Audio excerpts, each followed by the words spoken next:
Hey, what's up? It's me, Francis, making some delightful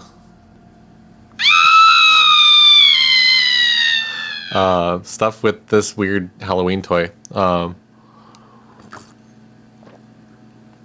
Basically, I saw in the Dungeon Synth Producers Forum group a post about corny Halloween sound effects, and immediately remembered that this was sitting on top of a speaker somewhere in another place, and realized I hadn't sampled it yet. So, what a delightful treat! That's the sound that I'm essentially using for the keyboard. I've done some processing to it, obviously. I added my organ from the SK1 samples. Kind of a fun starting point. I've been having fun starting my streams, messing around with my first idea and using that as a place to build up into a song or whatever it is that I'm making. Hey, what's up, Colin? I just saw that you're in the chat already. Cool. Welcome. So basically, the problem with this thing is that it just sounds like absolute dog shit. They're like really low quality, tons of aliasing. Like, this is just so cheap. Which is, I guess, the charm of it.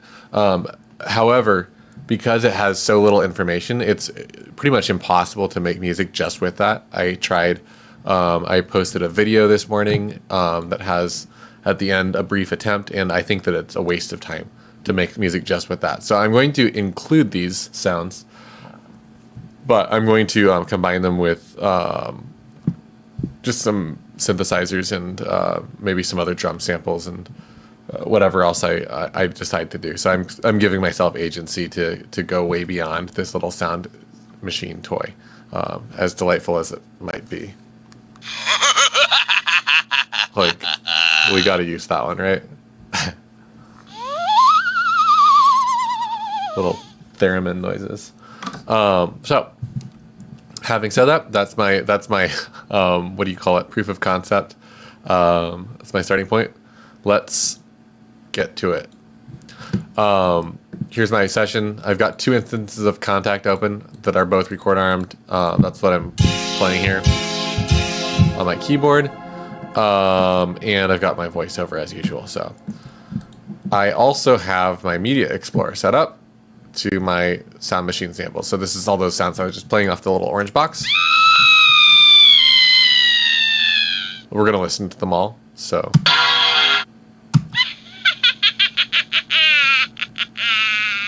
the idea here is that if we keep playing them, anyone that's watching gets to say, oh, use that one. Sound Machine D sharp.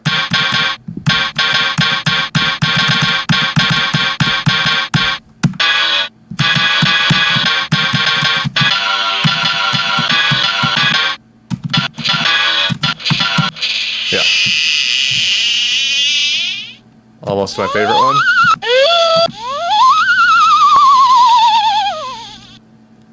I named these, by the way. The Sound Machine itself.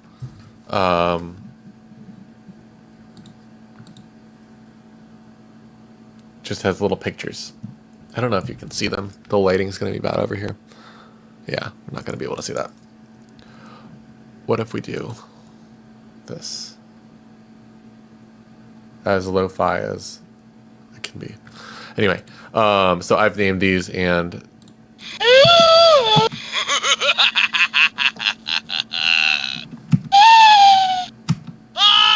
is my favorite. Yeah.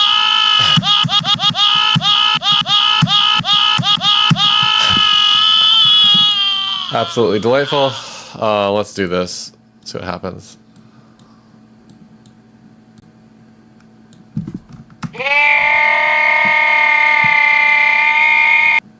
That's how we're starting.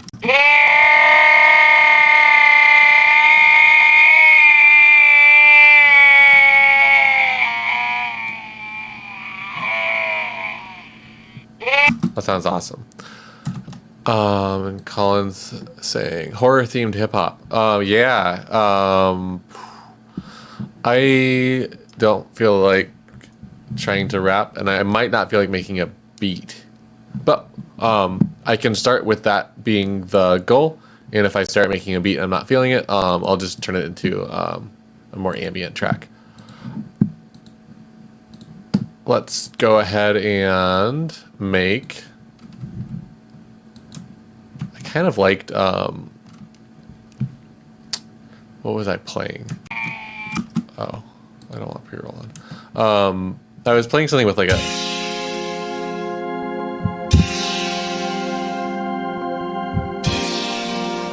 Like going from a major chord to a minor chord. Yeah.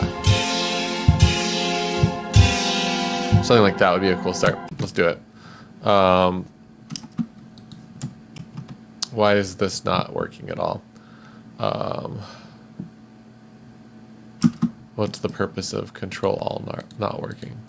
Oh, never mind. I'm being unreasonable. I thought I was recording audio for some reason. Cool. It does work. That's all we need to know. Let's do 80 BPM. That's literally just a guess. I'm just picking a number.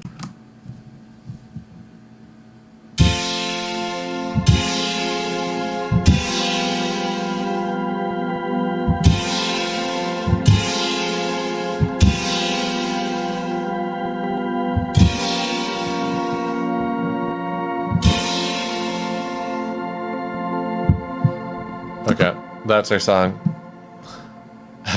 And print. I shouldn't have recorded both together because I am going to quantize this stuff. Pretty close. Good enough.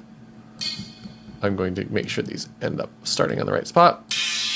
You'll notice that I did not quantize to 100% because I don't want to lose my initial performance, even though it wasn't very good. And this over here, separated.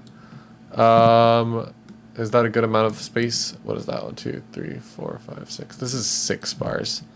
Maybe I'll do like a more normal phrase length. Let's hear that.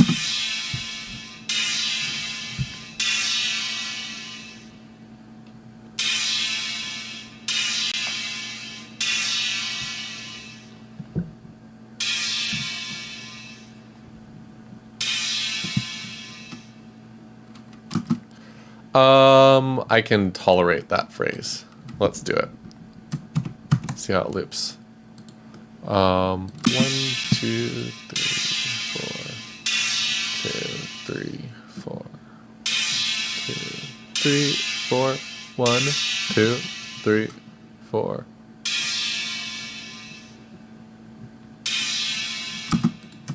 Okay. And my initial choice here.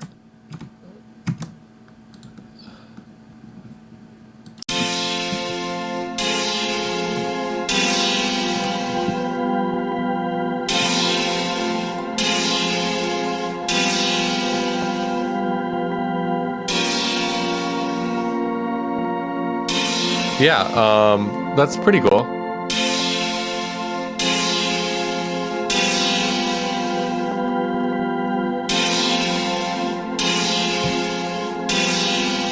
And I think it could work as a sort of a hip-hop track. Hip-hop with a weird freeze length can be strange, but I think it can also be pretty exciting. And since that's the suggestion right now, let's see if we can make a beat. You know what, Colin? I think I've got right next to these. I think I've got those things that you sent me that I made a video related to. Colin, that's Meg Scraptracks in the chat. Sent me some stuff that he recorded, and it was like, make some drum sounds out of this if you can. And I like made a whole like. I had an idea of making like a bunch of videos on it, and I made them, and the recordings didn't work, and I just got like frustrated with it and threw them away. So that's the story.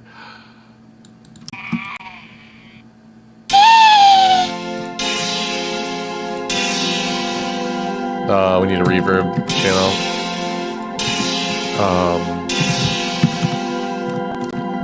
Just gonna do this.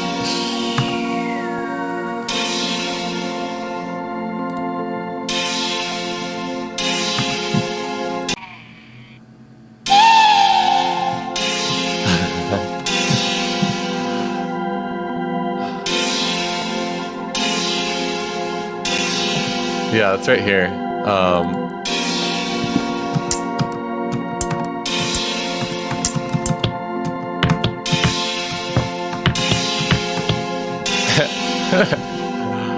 Let's do it. Why not? Let's make a beat out of these. I'm just gonna make some tracks.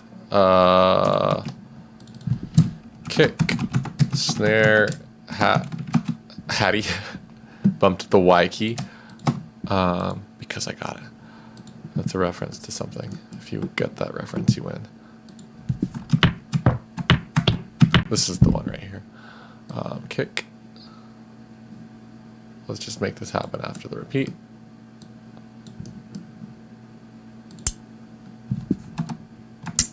This was like nothing.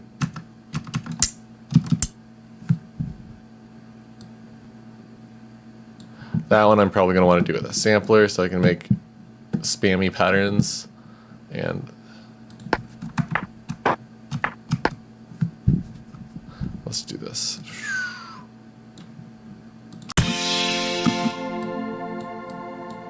Nice. Okay, cool. And the grid is going to be on 16th notes. Whatever. Let's just do it.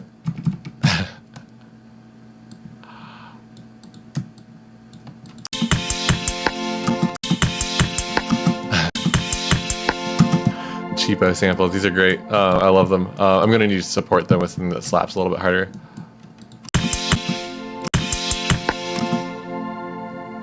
Okay.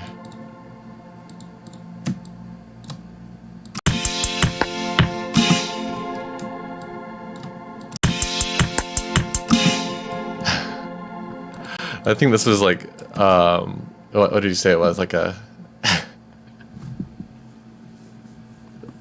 like a Tupperware or something? I don't remember where these sounds came from, but they're not.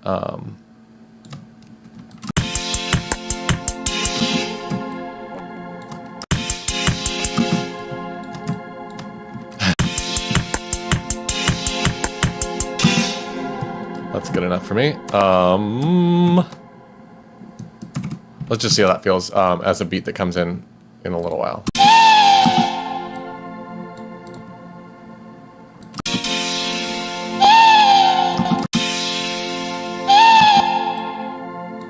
Okay, here's what we got so far.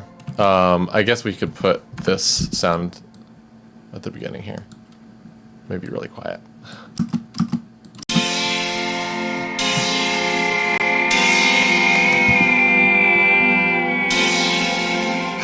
The kick was slapping my pillow against the door and mattress.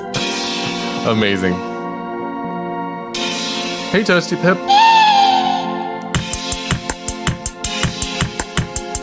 Toasty Pip, that's a new name in the chat. I don't think I've seen you in here before. Welcome.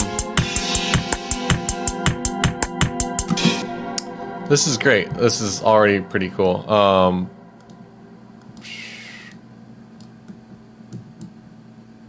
This is like a really funny approach to beat making. Just like the vocal track is this. Love it. Okay. So this is like. Okay, cool. What's up, Pip? I know who you are now.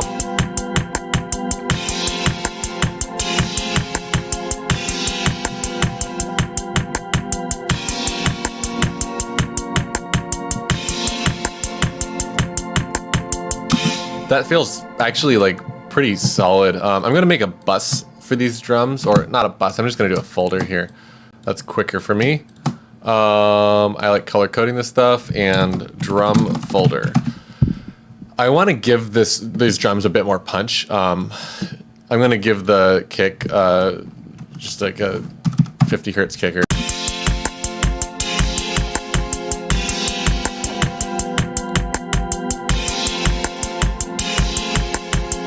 And on the bus, I like giving like hip hoppy drums a Pultec sim. If you don't have one of these, it's the best plugin. Well, a plugin emulating this piece of hardware is the best plugin, in my opinion. I think this is like the thing to get if you don't have any non-stock plugins. This is the Waves one. It's not really any better or worse than like I think Universal Audio makes one. There's one stock in Logic, so if you use Logic, you don't need to buy anything. I think Logic is the only common DAW that has essentially this is a stock plugin though. And what you do is you go to 20 or 30 hertz, and you boost and cut the same amount until it just feels like it like ruins you.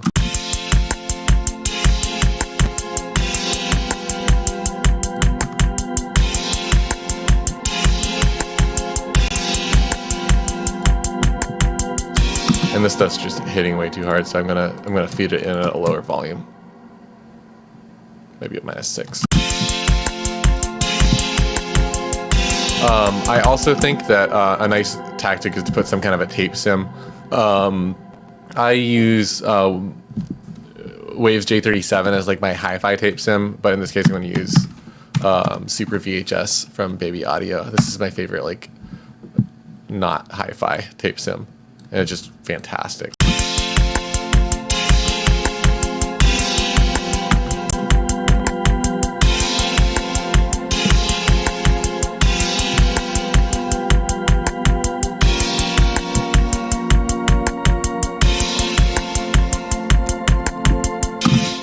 Awesome. I think it wants a bass line now. What should I use for the bass line? I could maybe trash one of these samples to the point of being like a synth sound source. Oh, cool. Pip. Yeah, that is putting even more together. Muppet Hunter. Yeah. Awesome. Colin says, what's the difference between a hi-hat and a counter snare?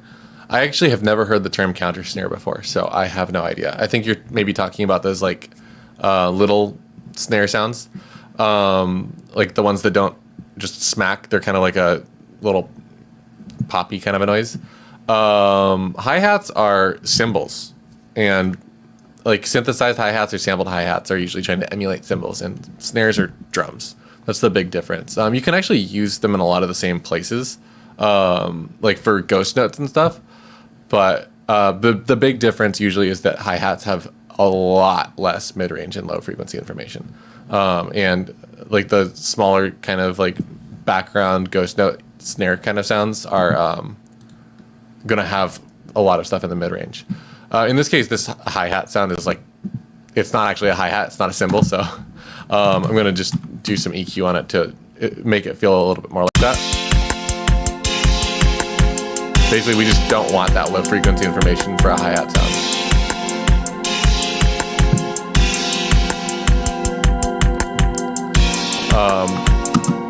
So that's going to make the hi-hat stay out of the way, and the snare, same kind of idea. It's more in the mid-range.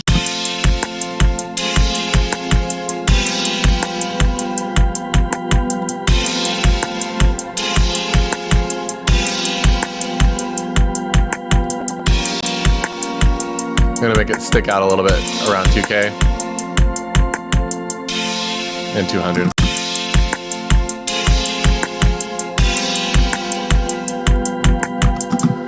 Feels pretty good. Hey, Leviathan of the Depths. Hey, Baruch Thrasher. Welcome back. Good to have you back. Is this Saturday time working for everyone? I'm just wondering. Less people have been coming, but I've been doing it for less long, so I don't know if it's the amount of time I've been doing it or the time of day. I was thinking about doing these on Sundays instead of Saturdays, but I figured I should stick to the same day for a while and see if the numbers increase. So if this is hard to get to and you're here because you wanted to make it, let me know a better time and I'll change. And if it's easy to get to, I'll keep doing it and see if it grows. But the Tuesday night streams have been awesome, and I really appreciate everyone that's been going to those because they've grown a ton, and those have been super fun for me. These are a little bit more casual. It's not Friday. Casual Saturdays. What should I use for a bass sound? You know what I'm going to do? I'm going to use stuff that's available on my website. And don't worry, this is like the free stuff. because I don't sell stuff on my website. My website's an advertisement for hiring me for stuff. Let's use Dungeon Mini.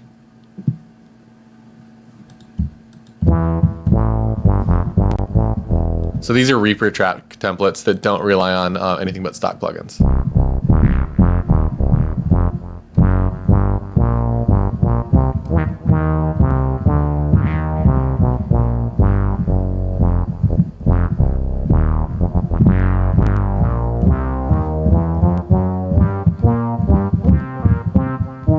What a great sound. I think I'm going to try using this for my bass here. I forgot what key I'm in. F, maybe?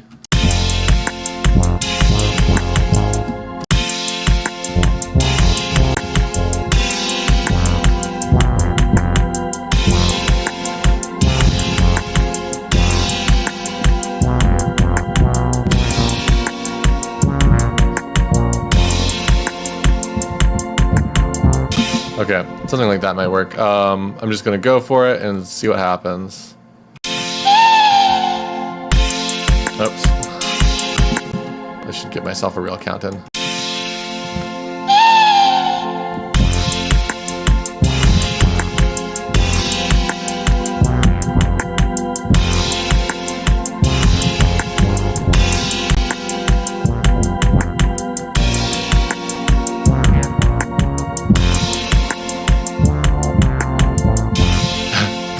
That last part was really dorky sounding. I'll have to do another one.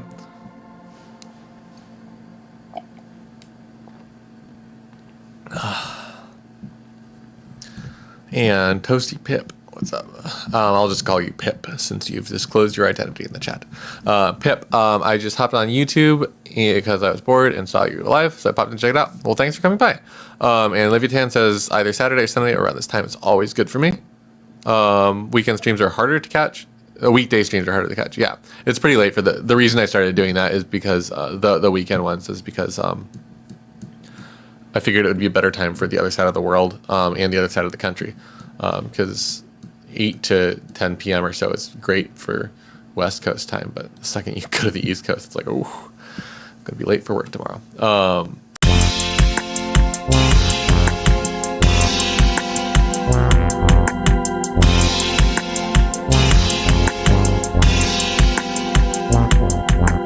Wrong note.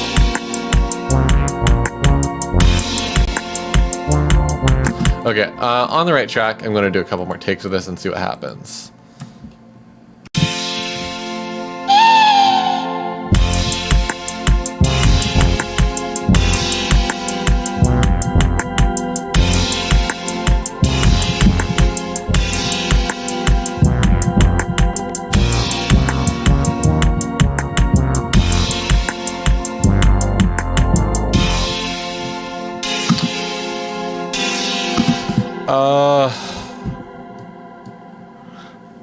I liked that. There was one note I didn't like. I'm just gonna fix it in here. Oh my god.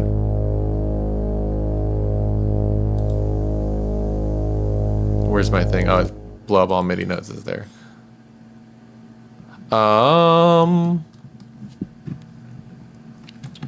Quantize that, see what happens, and play it back.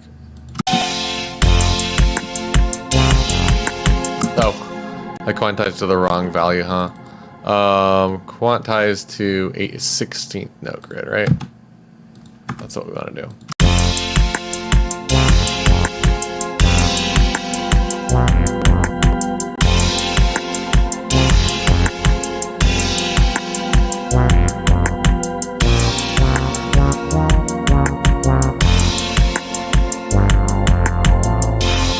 Nice. I think I'm happy with this. I'm going to cut this off at the bar line. That way this is a easy to loop thingamajig. Another question that I guess I have for viewers is if I were to release this type of stuff as MIDI packs, would anyone be interested in that? It's really a workflow that's foreign to me. I never use MIDI packs for anything. And I recognize that because other people do, and I'm essentially just making my own on the fly. Maybe some of this stuff would be fun to have. I definitely have released the MIDI for songs that I've done all in Reaper as downloads before, but no one's ever really given me much feedback on this. So if people would be interested in like chord packs and stuff like that for the way I produce Dungeon Synth, I'd be happy to provide those. I don't understand what the market for it is. Like, do people want that? Is my question, because it's hard to know it's hard to gauge the desire for stuff that you don't personally care about. And again, like I'd be happy never performing live or doing this stuff all by myself, but people seem to like this stuff. Like, I mean, like I got into performing music because other people wanted to see me do it, and that's sort of what I've kept doing it for that same reason. So whenever you see me doing stuff in public, it's it's for other people. I'm just happy that people like to watch the stuff that I like doing. This is going to go in the same folder as the drums. Makes it slap a little bit harder, a little bit less happy.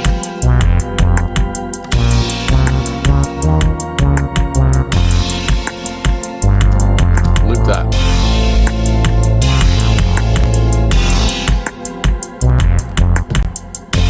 Let's give the hat some reverb.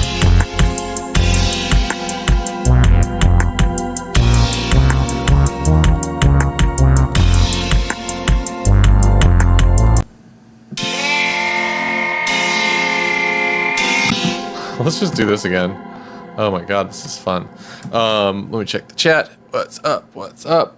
Drum patterns, yeah. Okay. Oh, you know what, Colin? That's actually a really a good point. Drum patterns are something that I use MIDI packs for sometimes. It's a real workflow speeder upper. The big thing is that sometimes I use a lot of like custom libraries and weird atypical stuff for my drums in my production, and sometimes the patterns aren't lined up with where they traditionally would go for most drum plugins. And also drum plugins like have different placements of notes. There's not enough standardization for that, which is frustrating. Olivia 10 says, Francis, out of curiosity, have you ever used Maschine by Native Instruments or a similar hardware sampler? I just got a great deal on secondhand one, still waiting on the license transfer. Maschine is awesome. I can't stand using that type of workflow. It's never felt good to me. I have a lot of friends that use Maschine, and they love it. They make incredible stuff with it. Maschine is also not a hardware sampler, really. It is. It's like a hardware unit. It's a hardware controller for a software sampler. And it's like, whenever I'm using software, I almost always find that I'd rather use a computer UI. I grew up with this stuff. Like my formative years were spent basically playing SimCity 2000. The same way a lot of kids these days will play Minecraft for like 40 hours a weekend, like when they're off school, and that was me with SimCity 2000. And when I wasn't playing that, I was should I say that? Sure, okay. I would make new folders, and I would make copies of new folders, and I would put the new folders in the new folders, and I would essentially try to hide stuff in computers in ways that was hard to find. Like, I would hide like a new folder with a name like where new folder was spelled wrong in like a matrix of thousands of new folders. That was like a thing that I liked doing as a kid, my hobbies as a child. I really liked computers. And using a mouse and a keyboard is way more natural to me than any type of like keyboard instrument or like hardware sampler or anything like that. For FL users, Colin, I don't really know what the layout is. Does FL's sequencer use standard MIDI? Like, is it like a block of MIDI that you dump into the sequencer as a drum pattern in FL? I haven't used FL enough to really know that, and when I use it, I tend to try to like replicate my workflows and other stuff, which is probably why I don't like it, because it's not good at that. It's not good at arranging. It's good at beat making. What does this feel like?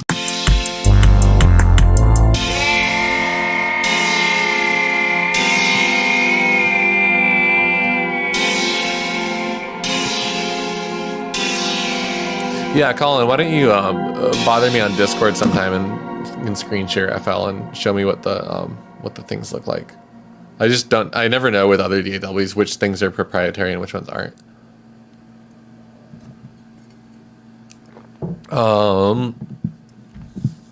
This is like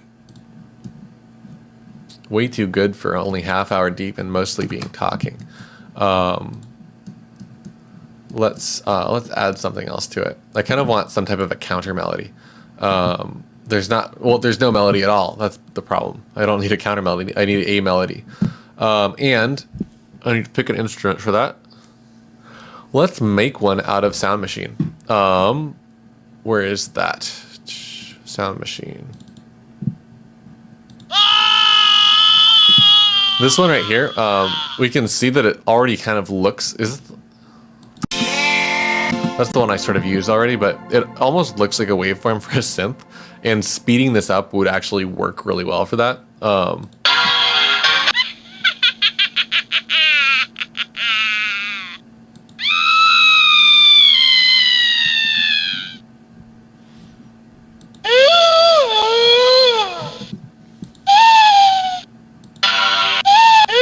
Let's use Howl. So I'm going to make a new sampler instrument. I do this a lot. I should make a button for that. I'm going to use a Reaper's sampler. So why don't I do this actually? I said I should do this. I'll do it on stream so you can hold me accountable for fixing my bad habits. I'm going to make the input all channels MIDI, default to being record armed, and monitoring with an instance of Resample-O-Matic. And I almost always put EQ on these also.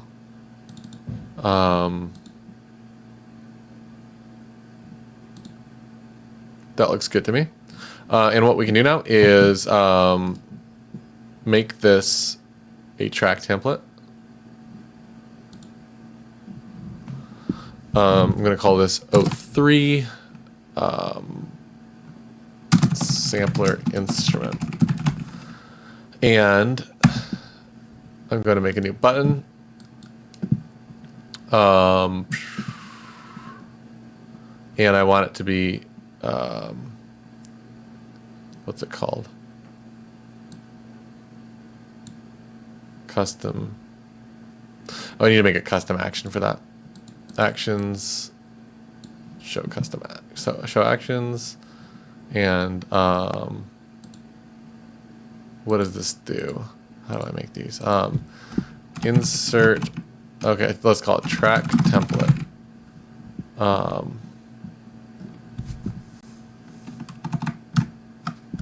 think it might be insert track. Insert track from template. Let's call it new action, new custom action. Insert from template.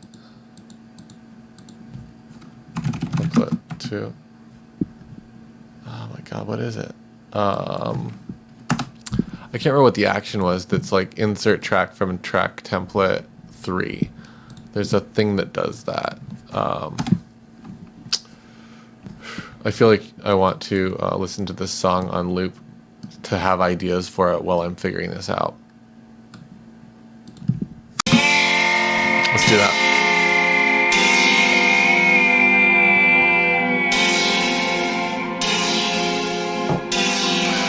Ooh, Pip says SC2K. Oh, SimCity 2000. Yeah, play the hell out of that. Yep, I do that too. I was able to. That was my crown jewel achievement of SimCity 2000 was getting the entire map completely, every square of the grid covered in the biodome arcologies.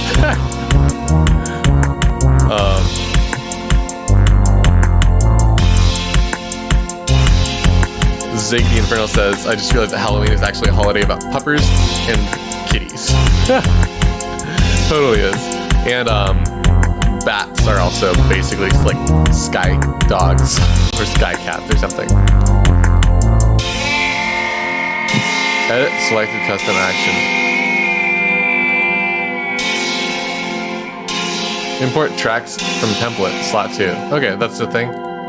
Nice.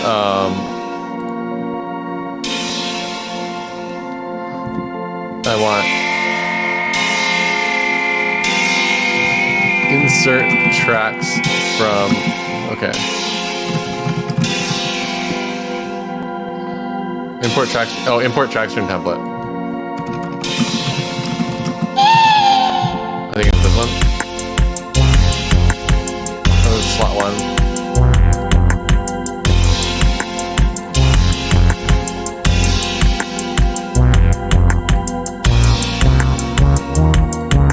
There's slot 3. Let's call this insert sampler instrument. This stuff is like, seems like extreme, but the amount of time I spend on this program, like I'm probably saving myself like 100 hours of my life right now by making this like a button up here. Customize toolbar, and I want to add a new action.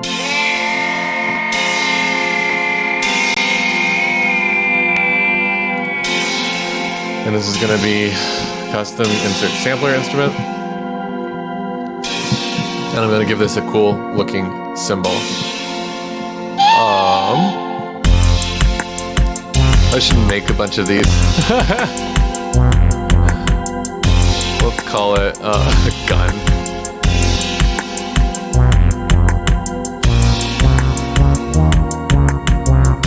Which one of these looks like a sampler instrument?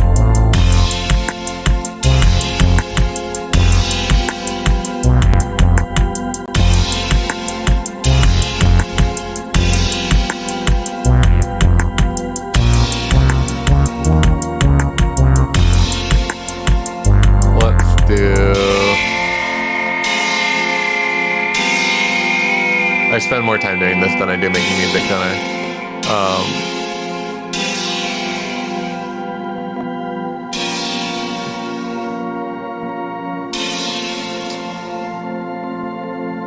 Is there a thing called sample? Sample rate.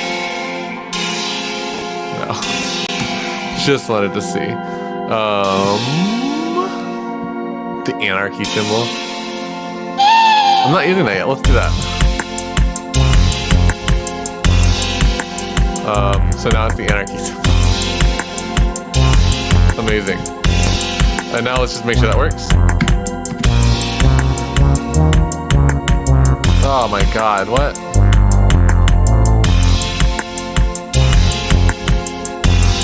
That's supposed to make it automatically like that.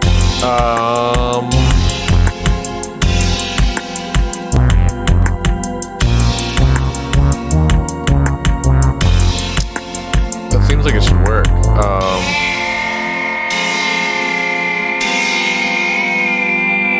Oh, load track template 1. Shoot. Okay.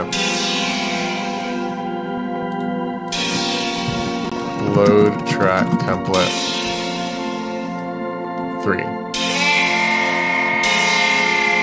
Okay. Now.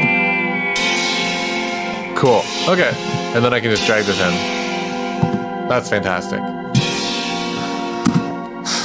Save myself 100 hours of my life. I'm gonna use this so many times. Flying rats. Yeah, rats are basically little miniature dogs anyway. I don't know if any of you in the chat have had a pet rat, but they're like, you can like train them to do stuff and follow you around. They're pretty cool. They're sad pets to have because they don't live for a very long time.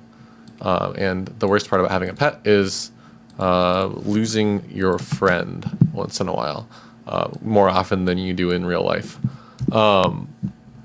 Hopefully. Anyway, this right here,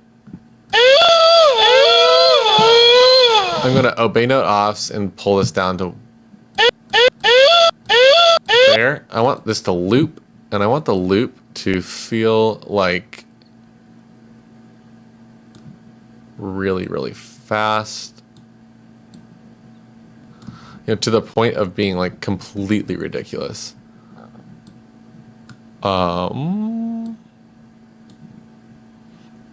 This is basically like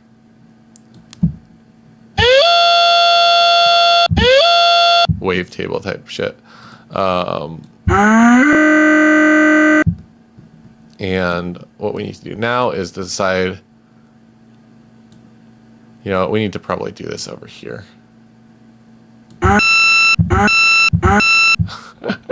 love doing this. So what I'm doing here is I'm essentially causing the sample to loop and like oscillate, basically. And I'm not doing a good job of it. Let's just pull this off here. Loop.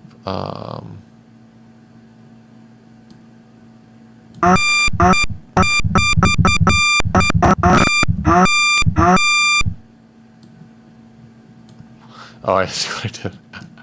I was dragging like the left side of the bound to the sample over.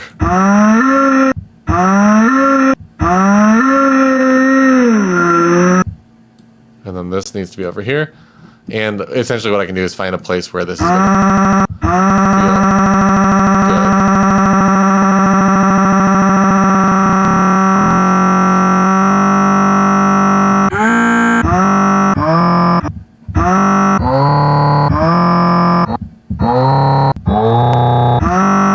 Okay, so that's basically what's going on. I have to essentially tune this now. I'm not going to include this in my track template because this is not a common approach to sampler instruments. I usually wouldn't do this, but I'm like really set on, you know, making music with this. And this is the easiest way to do that, is to essentially turn it into a synthesizer by identifying a looping region and getting it to be in tune.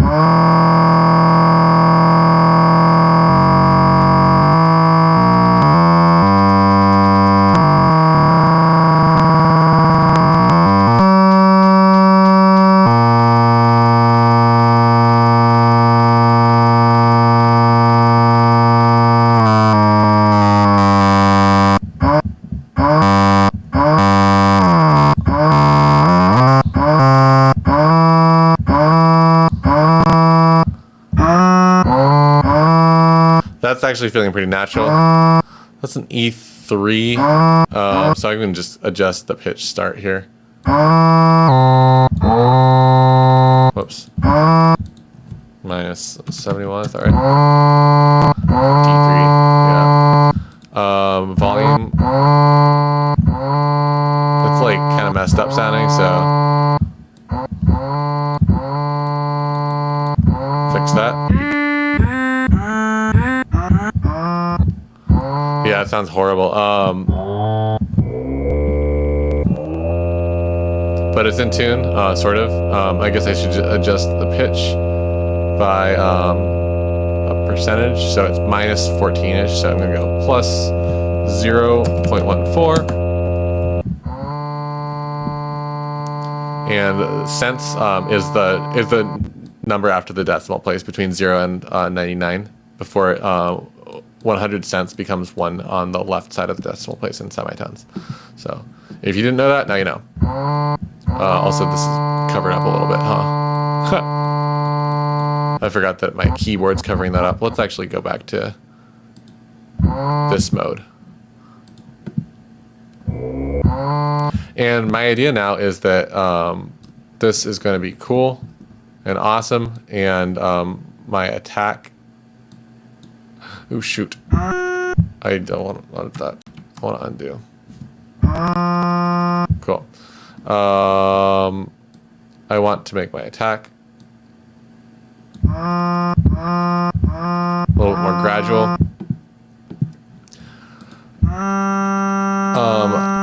I'm going to introduce a filter. I don't want that low frequency info. I also don't want that weird spike in the high frequency. And we're going to shelf this off a little bit.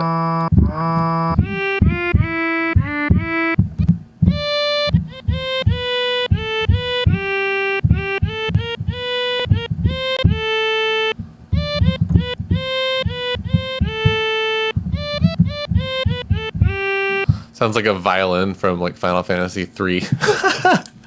And that works. I think if I take that and I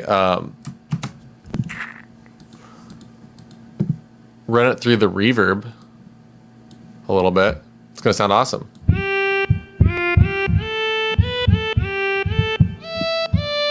Yeah, and those old Casio violins, it's all like stuff like that is usually like PCM synthesizers, which uses a sample as a sound source, and essentially what you get is the attack of the sample, which in this case was what that, and then you get the sustain of a loop. So you essentially just take a piece of the waveform and just say like, here's the synth.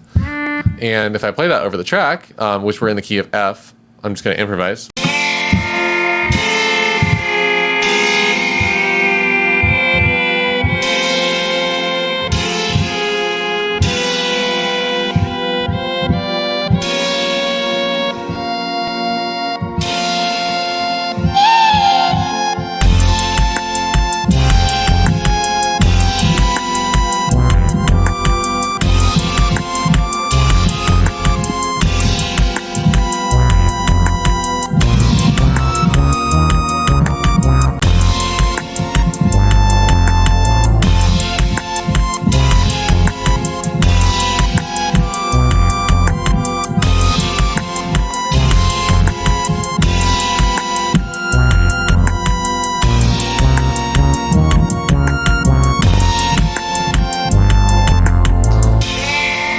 Yeah, it totally works. It's funny, like, and part of the reason it sounds like a violin is violins have that natural pitch scoop, because in order to get the string vibrating, you have to apply force, or apply pressure rather, with the bow.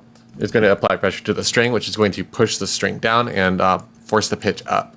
So it's going to have like a very big scoop to the sound, and a scoop being like a change in pitch. So if you slow a violin down a ton, you're going to hear this like a slide up to the note, because the bow is going to create like a big change in the tension of the string right when it first starts up. And now we just need a little melody, little teeny melody.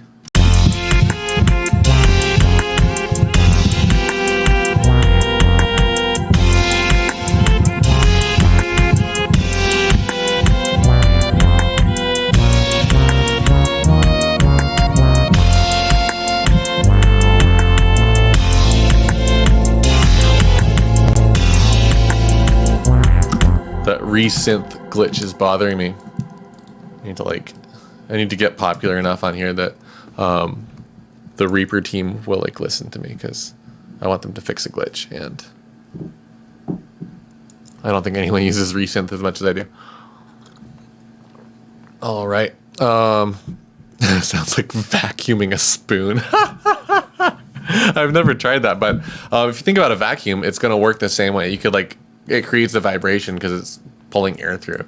And if you vacuum different objects, it's going to make them flap around, usually fast enough to create a pitch. And if you think about a violin, it's like a motor. It's going to have a pitch to it.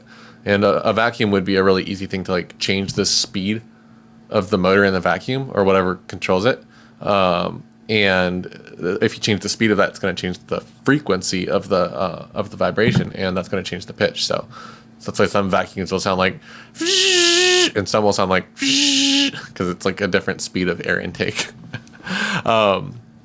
Pip, violin's first instrument you took lessons for, it's hard. Violin sort of requires practicing every day for a great deal of time. Like, you sort of lose it if you don't, because it's a lot of like really fine detail movement in your hand, in your left hand at least. You can like sort of retain the like riding a bike aspect of violin, where you can come back to it after years without playing, and sort of be okay at everything except for playing in tune. And you sort of need to practice all the time if you want to play in tune, which is terrifying. Because if you play out of tune, if you're good at everything else, it doesn't really matter. Unless you auto-tune it, which is very common in recordings. When someone like sort of plays violin and a lot of other instruments, if you don't see them practicing violin all the time and they're like a music producer, they're almost definitely auto-tuning the violin. very common to auto-tune violins, cellos, violas, stuff like that in recordings. Colin taking a physics of waves class changes how. It's physics. It's great. I wish that physics was taught in a way that was engaging to me, because I would have had more fun in the class. And you've been learning guitar, Pip, and going from big neck with frets to tiny neck, no frets is awful. Yeah. Frets are so awesome. I mean, you want the hot take. Guitar is basically an auto-tune instrument. Like, it's fretted instruments are cheating if auto-tune is cheating. And neither is cheating in my opinion, but I think it follows. I think the logic follows. Anyway, we're going to try recording something here and see if it sounds cool. Hopefully it does.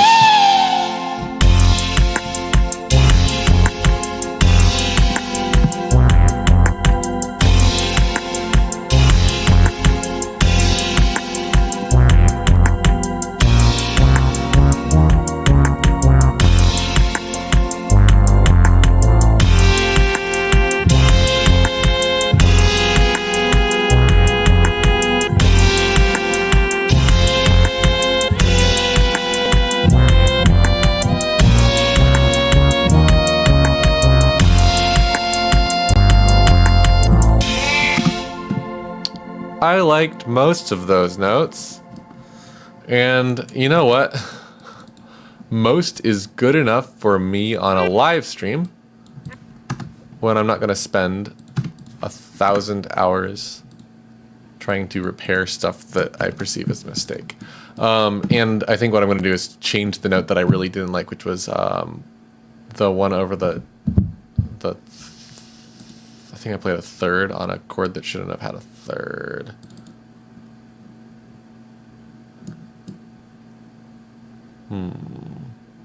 Let's see.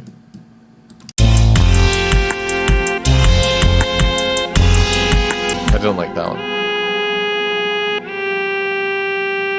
I wanted that note.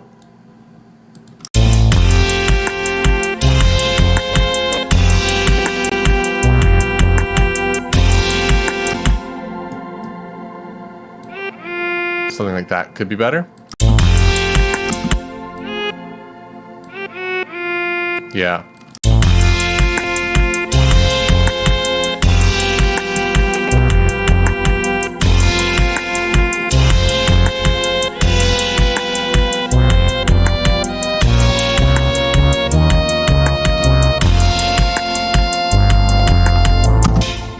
I like it. Oh, that's gonna work for me.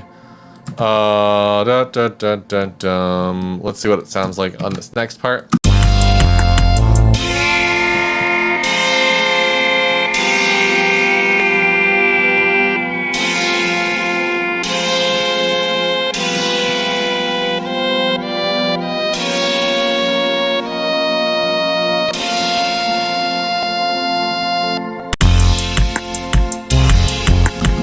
Yeah, that's gonna do it for me, and I want to try looping this part of it, and maybe throw in a couple more of these sounds. This owl I like as a just before a drop happens kind of a thing. I think I had it here. Very like corny. Let's go back over here into the Media Explorer, and I want this somewhere. This will sound cool, like actually pitched down a ton.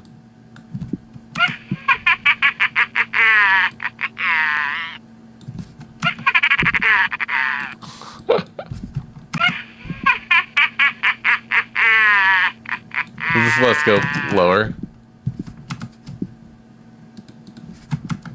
No, okay. We can do that in here. I'm just gonna drag it in and do my resampling stuff in Reaper over here at the beginning. So, I can't see my keyboard. I can't feel it. F2. This many rules. It's right here. It's item properties. We can do all kinds of stuff. Let's just go like -24, for example.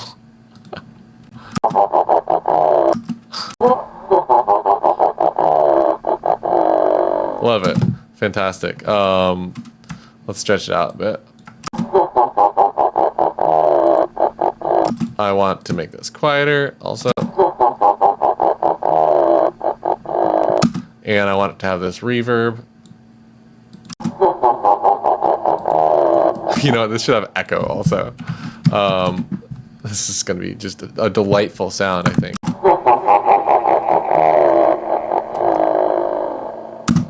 It's amazing. Yeah, Colin. This is, I mean, Vocal Chops is just, it's just sampling. I use Kontakt for Vocal Chops personally. I think it's the best sampler for, like, you know, going hard with that type of stuff. And maybe we'll do some of that in this track. Maybe we won't. But this is going to go. Let's put it in the song at the beginning. Something like this.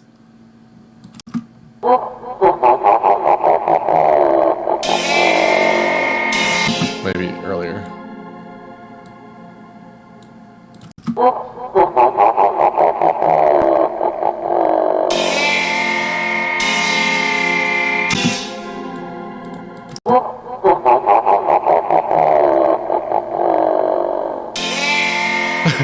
Yeah, just leave the whole thing in the front. That works.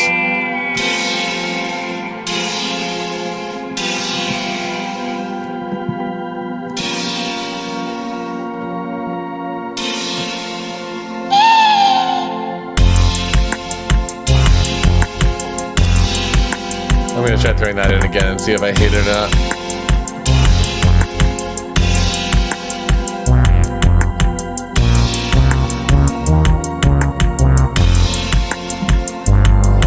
Getting to the point where I also want to support that drum beat with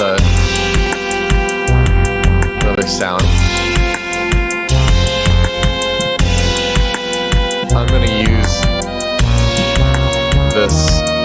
This is from my library on my SK1 library.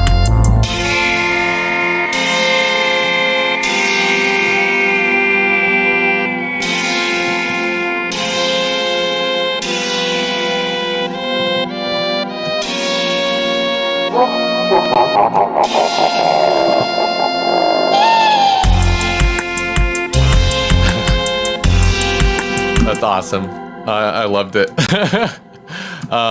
This is going to need a sequence that's just it's gonna be that repeating, huh? Less than that. It's that much.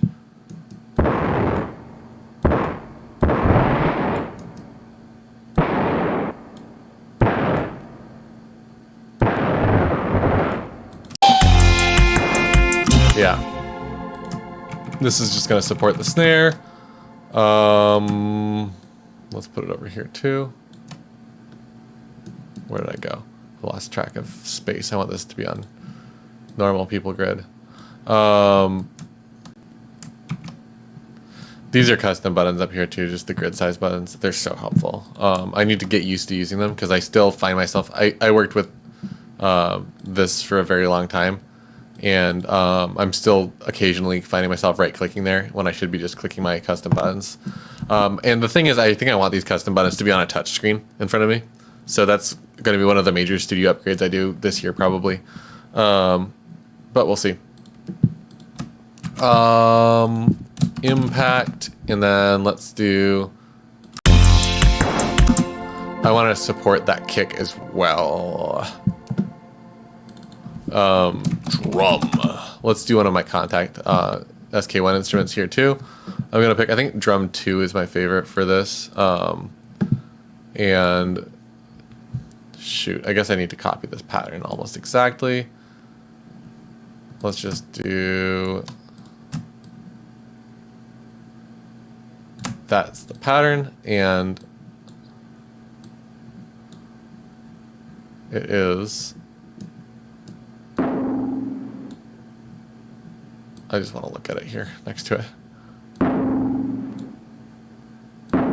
So I'm doing this visually in here.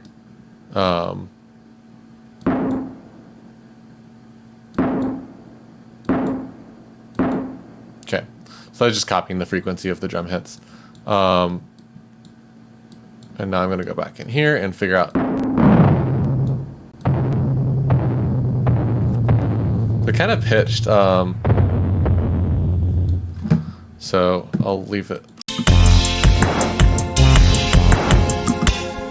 What does that sound like?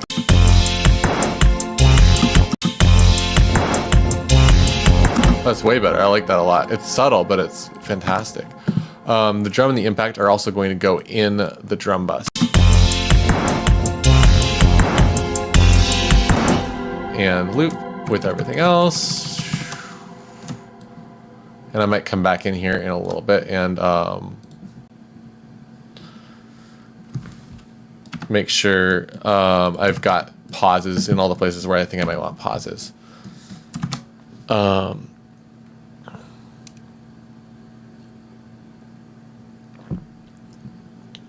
And what do you see here? Colin says, I wish I had known about the Alkilith Crypt Top remix before it got released. Made something pretty cool with a sample from the project last night. The Satan laugh and torture scream at the beginning make it sound like something hellish is coming. There's like a meow and a goofy beat. Yeah, it's kind of like a, it's funny, right? That's the thing about these types of samples is they're like always just like so corny. I love it. And Pip says definitely akin to some Final Fantasy VII music and parts of that violin sound. Yeah, Final Fantasy VII is one of my favorite soundtracks. That's one of the only, honestly, one of the only like pieces of music that I come back to. I feel almost bad saying that, but most of the time when I buy an album or listen to an album, I never come back to it. Like I just don't care enough. And every once in a while something comes along that I'll just listen to obsessively, and Final Fantasy VII is one of those things. In the past, I mean, you can probably infer some of it if you listen to a lot of my music, which things have affected me. Abigail, the King Diamond album, like that was back in the iTunes days. That was on the top by an enormous margin as far as plays. So I listened to Abigail by King Diamond, The Locust Years by Hammers of Misfortune, just like non-stop repeat. One of the only albums I listened to. Gosh, I don't know what else. Maybe some stuff by Rainbow. And it just depends. I haven't listened to a lot of that stuff as much lately, but yeah. The Locust Years, Hammers of Misfortune. Listen to that album. I'm sure. I actually wouldn't be surprised if no one watching this has heard that. It's like a kind of a deep cut, actually. Just incredible, like God tier album. And Pip says, "Have you seen the FF7 remake they did recently?" I watched. I don't really like playing those games. I don't like action RPGs that much, and I don't like JRPGs that much. But believe you me, I've spent hundreds of hours of my life watching other people play through those games. And I'm not exaggerating. Like I probably spent maybe a total of 200 hours watching Final Fantasy VII and Final Fantasy VII Remake being played by other people. And that's, how do I get anything done? I feel like I don't. That's probably why I get all this stuff done. I'll schedule like, twice a week I'm going to work on music on a live stream, and then sometimes I'll just stay up all night working on my own albums that I don't do on live, and the rest of the time I'm watching other people play Final Fantasy VII.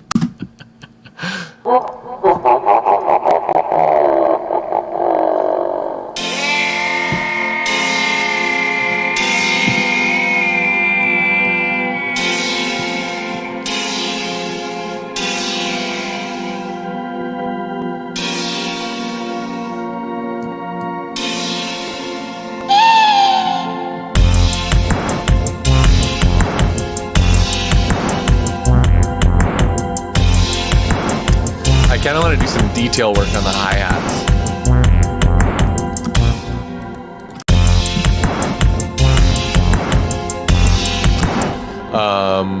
And I'm going to go take my grid down to, I don't have a 30-second up button. I always figure if there's too many of these buttons, it won't be good, but, grid 30-second note.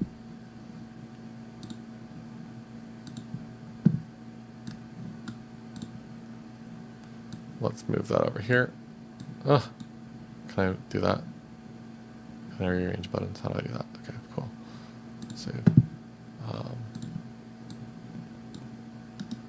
What? What? Customize toolbar. How do I move this stuff around?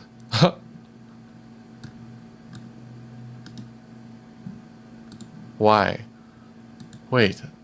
Have I never done that before? Have I never moved stuff around on my grid?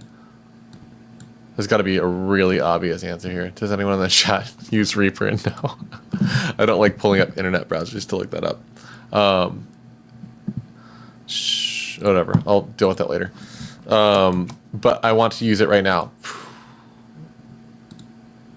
And the reason I want to use it is to do this.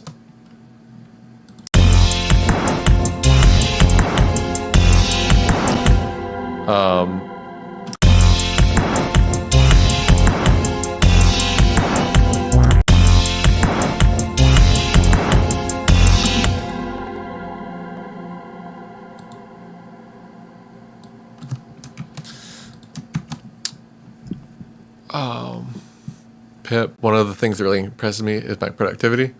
It's just forcing myself to do it. Like I started doing the YouTube stuff to hold myself accountable for doing other stuff. It's like, well, if I can make this song in an hour and a half, why is that album I've been working on for 5 years still not finished? And you know what? I do have an album I've been working on for 5 years, and I did just request a quote for LPs, cassettes, and CDs. So we're getting there. I did the graphic designs all done, the art's done, the album's mastered. It's pretty much ready to go. I need to make some music videos. I am just so stoked that I'm almost done with this giant project that's been like on the back of my mind forever. And I have actually been working on it pretty actively the whole time. It's a very complicated project. Can't wait to share it with everyone. Hey Rob. Hey, thanks for stopping in and saying that. That really makes me feel good. Even if you don't have time right now, that's obviously fine. Like I barely ever have time to watch live streams myself. But yeah, awesome. Thanks for coming by and thanks for letting me know. And Colin said, hit up Luke one day to do an EP in a day challenge for the Cryptop community. Oh, EP in a day that's really fun. I do that sometimes, and I enjoy it. That's a cool idea though, an EP in a day for Cryptop. I am working with Luke on something that's pretty cool also right now, actually. I think that's not ready to announce, so I won't say anything else. But anyway, let's see how this feels with these little detail bits.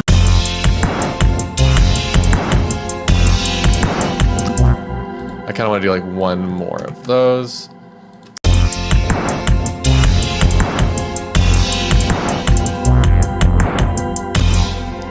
Yep, cool. I'm going to delete that. I'm going to turn this into like a long item. That's the entire phrase length using glue. And this is just going to live throughout this project. And it's always going to be like that now.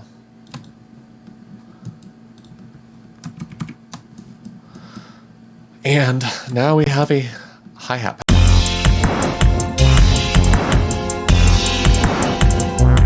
Mixtape Madness Weekend. That's a Mixtape Madness is a great name.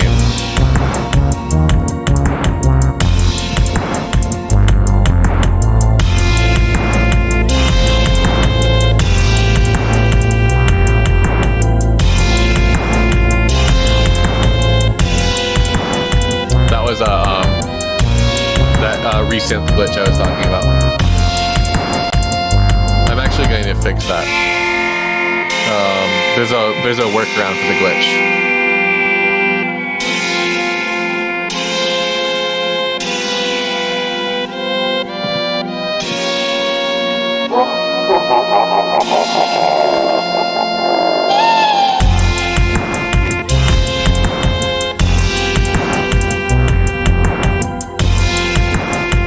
So So basically in Resynth with the Portamento on, sometimes it loses MIDI offs and keeps playing, so I'm just turning that off.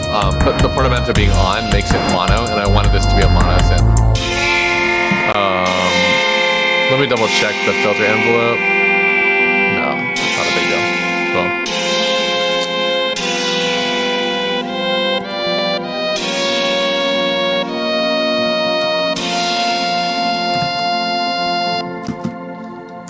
This reminds me of the Kefka laugh.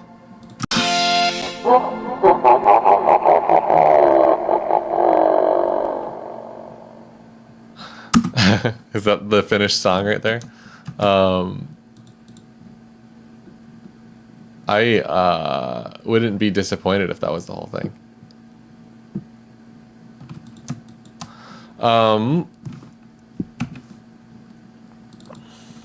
Let's just put it on repeat and see if it feels satisfying.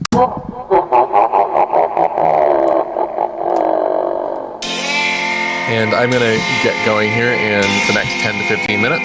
So if anyone's got any questions about this or pieces of this that are confusing sounding that you'd like me to do a quick overview of, I'd be happy to dig in.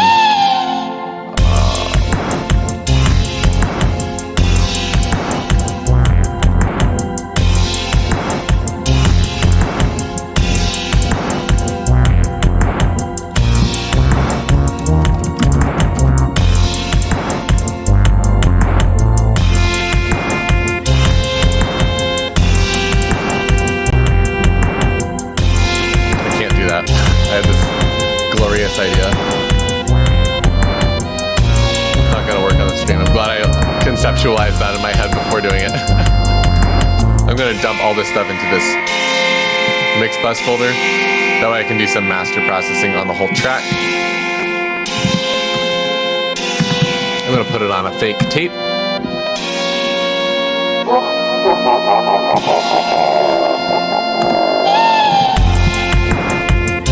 My favorite. A little bit of Pultec.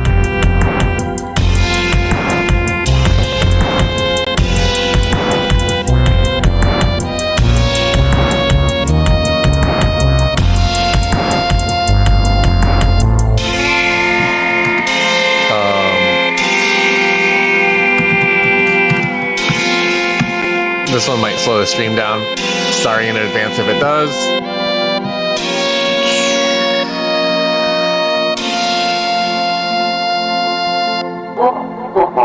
On hip hop, I like pulling like 250 and below into mono, and then all this crap up here should be like just wide as hell. Let's go to, see how that feels. I'm clipping on a mix bus, awesome.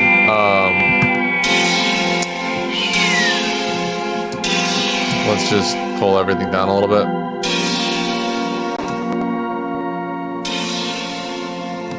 -3. This one needs to be -3 also.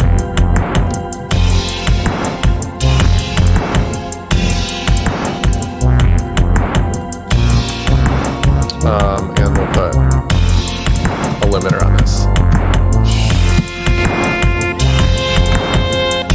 Tight. Sounds good to me. This is probably like really loud now though, so I'll turn that back off. So what do we got here? Colin, feel free to hit me up over FL Studio stuff. Yeah, okay, I'll do that. Hit me up if I don't hit you up because I'm pretty busy last week, this week. I might forget. Olivia 10 of the Depths says thanks for the stream. I really, okay, so looking forward to some of these samples once you have Machine. Yeah, I think you can use Machine to trigger contact samples, so that would be awesome. And this stuff is like, it's almost like having a stream deck with the this sound, like, might as well, right? And Olivia 10 says, by the way, I'm eyeing that VHS plugin. Okay, Olivia 10 of the Depths asks if the VHS plugin I'm using is worth having if you already have J37.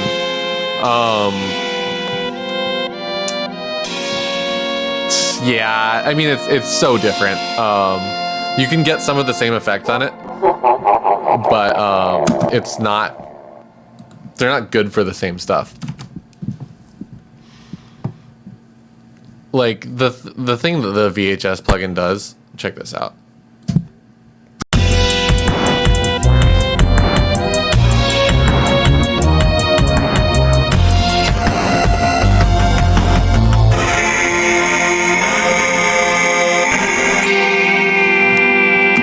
Like, it's an easy way to a really like weird quality tape sound.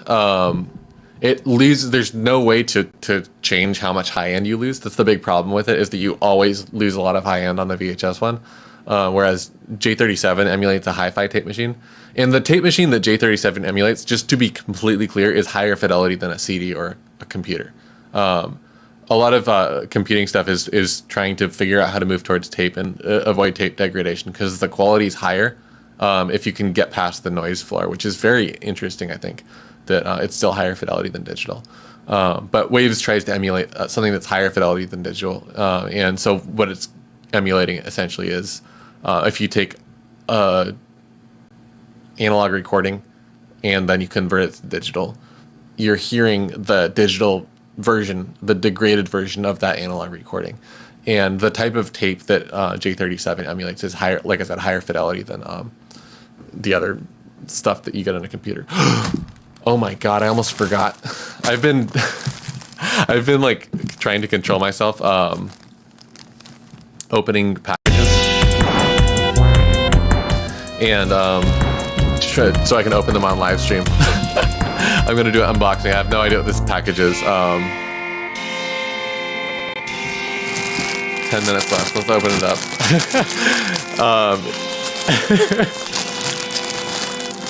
Yeah, get it on sale. I honestly don't think that the VHS one is like. I wouldn't want to pay more than $20 for it. $30 tops.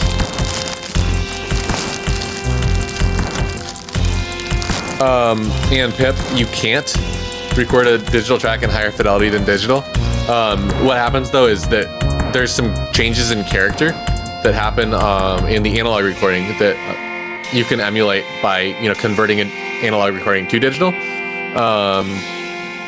And stuff like the noise floor and the saturation, the stuff that's actually like technically worse about tape is like this is cool. I got this Gengar sweater. Someone on Twitter convinced me to get it. Should I put it on?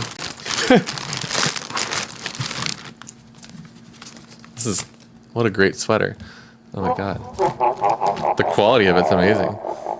I should start doing sponsored stuff.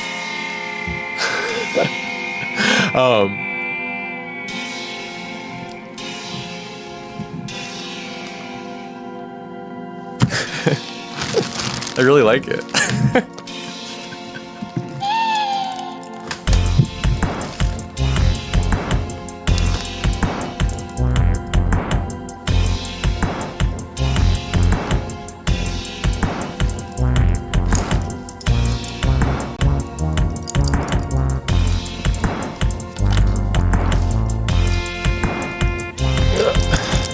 Necklace is out here. I have a Gengar sweater. It's like really baggy. I feel like I'm gonna be in like a K-pop band now. It's really cozy though. Anyway, I've been, like I said, holding off on opening packages until I'm on a live stream. Trying to not do unboxing videos anymore because they fit nicely onto a live stream. But now I've got a new thing. I kind of want to do it as an intermission, but I forgot until the end of the stream. But yeah, like I was saying, the thing about the digital and analog debate is that they're once you convert them to digital, they're both digital, and that's the thing that people just don't seem to get about like, oh, it's like I recorded this on tape, so it's better. It's like I'm listening to it on Spotify.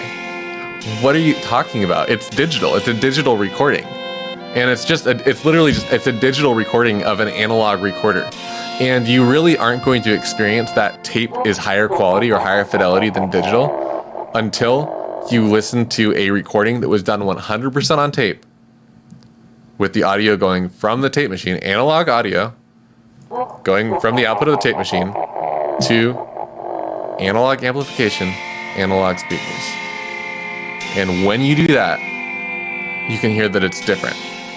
And it's higher fidelity in a space that our ears are not able to replicate very well. So it sounds different. It doesn't sound better or worse. It sounds different. But you can't tell that it sounds different until you've compared it without ever touching a computer, which is very rare. I've only gotten the experience of once of essentially doing a completely analog recording on an ultra hi-fi tape machine that didn't touch a computer, and I got to hear it in high fidelity. And that was on the King Gorm record. And unfortunately, the final record isn't done that way. It had to end up at a computer eventually, and some changes had to be made, and bouncing between sessions. Like, the budget wasn't there to do it all analog. But I promised that the recordings were done initially. Like, the first step, the first day was completely analog. And it was so cool getting to compare that on the same speaker system to the digital conversion that we did, because you could suddenly hear that, oh my god, they are different. And I never really realized like how different, how much actually changes when you go from high quality analog to extremely high quality digital.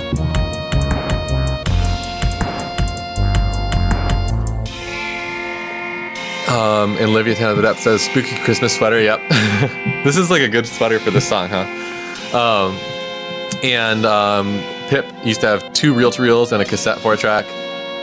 That's awesome. I've been meaning to get one of those to do a series on making Dungeon Synth on a cassette recorder or on a reel-to-reel, but it's just like so far down my priority list that I probably won't get around to it anytime soon unless someone like buys it for me. And you know, if people are getting me gifts, I'd rather have them get me stuff like a sweater or like more pillows. You can see, you can kind of see all the ridiculous pillows I have behind me. Just giant cat-shaped pillows and stuff like that. Like, I have a problem with pillows. If I go to the store and there's pillows, I buy them. Like, I've got dozens of pillows.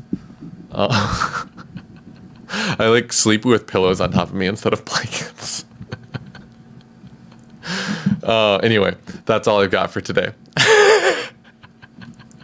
I hope you all have a fantastic, not this kind of a day. And I'm going to have a great day too. Thanks for stopping by. I really appreciate it. And I will see you all, well, not all of you. I'll see some of you on Tuesday for a Tuesday night stream. Have a wonderful evening, afternoon, wherever it is you are. I'll see you next time.